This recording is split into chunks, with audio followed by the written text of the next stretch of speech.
Videos देखने के लिए सब्सक्राइब करें जनसत्ता.com, बेल आइकन दबाकर पाएं लेटेस्ट नोटिफिकेशंस। देश में लॉकडाउन है क्योंकि देश में कोरोना है, लेकिन इस लॉकडाउन ने मजदूरों और गरीबों को इतना बेबस कर दिया जितने शायद वो अपनी पूरी जिंदगी में कभी नहीं रहे होंगे। पहले वो पैदल चलने को बेबस हुए और अब भूख और प्यास से तड़पने के लिए मजबूर हो रहे हैं। दरअसल लॉकडाउन के इस दौर में रोजाना कोई ना कोई ऐसी कहानी सामने आ जाती है जो दिल को चीर कर रख देती है।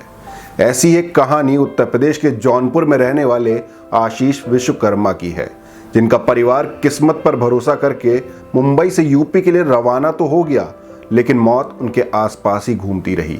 दरअसल मुंबई से यूपी तक 3 दिन का ये सफर उन्होंने सिर्फ पानी पीकर काटा। इस रिपोर्ट में हम रूबरू होते हैं 3 दिन तक पानी पीकर जिंदा रहने वाले इस मजदूर परिवार की दर्द भरी कहानी से।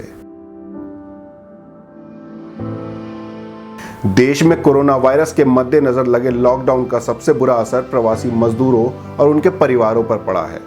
कारोबार और उद्योगों में बंदी के कारण महाराष्ट्र और गुजरात में दिहाड़ी मजदूरों के तौर पर काम करने वाले श्रमिकों को लाखों की संख्या में पलायन के लिए मजबूर होना पड़ा है। अपने गृह राज्य लौटते वक्त भी उनका सफर मुश्किलों भरा ही रहा। उत्तर प्रदेश के जौनपुर में रहने वाले आशीष विश्वकर्मा मुंबई से परिवार के साथ घर के लिए निकले थे, लेकिन रास्ते में चुनौतियों ने उन्हें इस कदर घेरा कि पूरा परिवार 3 दिन तक सिर्फ पानी पर ही जिंदा रहा। आशीष विश्वकर्मा मुंबई के नाला सोपारा के विद्या विहार में रहते थे। परिवार में पत्नी और 1.5 साल की एक बेटी है। रोजी रोटी के लिए आशीष बढ़ई का काम करते हैं। देश में जनता कर्फ्यू का ऐलान हुआ तो आशीष को काम लगभग मिलना बंद हो गया। जब उनके आसपास रहने वाले परिवारों ने काम की कमी के मद्देनजर गांव लौटना शुरू किया तो आशीष ने भी घर लौटना ही बेहतर समझा। अपनी कमाई से बचाए 6,000 रुपए उन्होंने एक ट्रक वाले को दिए ताकि यूपी तक का सफर पूरा हो सके।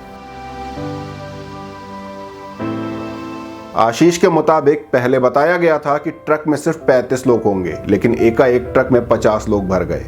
ट्रक को पहले रात में ही जाना था, लेकिन जैसे ही लोगों को इलाके में कोरोना वायरस के मामलों का पता चला, ट्रकों को तुरंत रवाना कर दिया गया।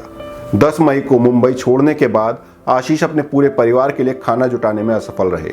रास्ते में सारे होटल बंद थे और उन्हें सिर्फ पानी पीकर ही सफर पूरा करना पड़ा। आशीष के मुताबिक उनके पास बेटी के लिए दूध का पाउडर था, लेकिन उसके लिए भी साफ पानी की जरूरत थी, जो काफी कम था। उनकी बेटी गर्मी के कारण पूरे रास्ते रोती रही। 14 मई को परिवार जौनपुर पहुंचा तो जान में जान आई। फिलहाल पूरा विश्वकर्मा परिवार घर लौटने के बाद से ही पास के खेतों में ठहरा हुआ है, ताकि गांव के लोगों के संपर्क में आने से बचा जा सके। ये थी आशीष विश्वकर्मा की पूरी कहानी। लॉकडाउन के दौरान सामने आने वाले इस तरह के किस्सों पर क्या है आपकी राय? कौन है मजदूरों की इस हालत का जिम्मेदार?